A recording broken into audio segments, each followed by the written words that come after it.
আহলান সাহলান মাহে রমজান। সবাইকে জানাই মাহে রমজানের শুভেচ্ছা এবং অভিনন্দন। সম্মানিত প্রিয় ভাই এবং বোনেরা, আমরা পবিত্র মাহে রমজানকে পেয়েছি। এই মাহে রমজানের সম্মান এবং মর্যাদার দিকে আমরা সবাই খেয়াল রাখব। অবশ্যই 30টা রোজা পরিপূর্ণভাবে আদায় করব।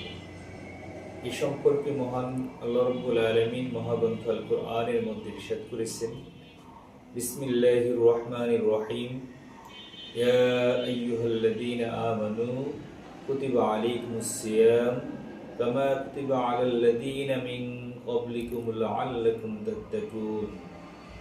অর্থ, হে ঈমানদারগণ, তোমাদের উপর রমজান শরীফের রোজা ফরজ করা হয়েছে, যেরূপ ফরজ করা হয়েছিল তোমাদের পূর্ববর্তীদের উপর, যাতে তোমরা তাকওয়া অর্থাৎ পরহেজগারি অর্জন করতে পারো।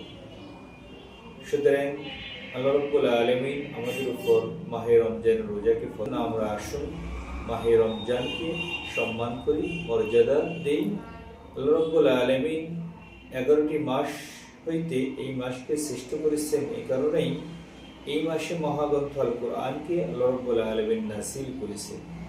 সেই জন্য কোরআনের হক আদায় করি, রমজানের হক আদায় করি। আল্লাহ রাব্বুল আলামিন আমাদের সবাইকে সেই তৌফিক দান করুন। আমিন। আসসালামু আলাইকুম ওয়া রাহমাতুল্লাহ।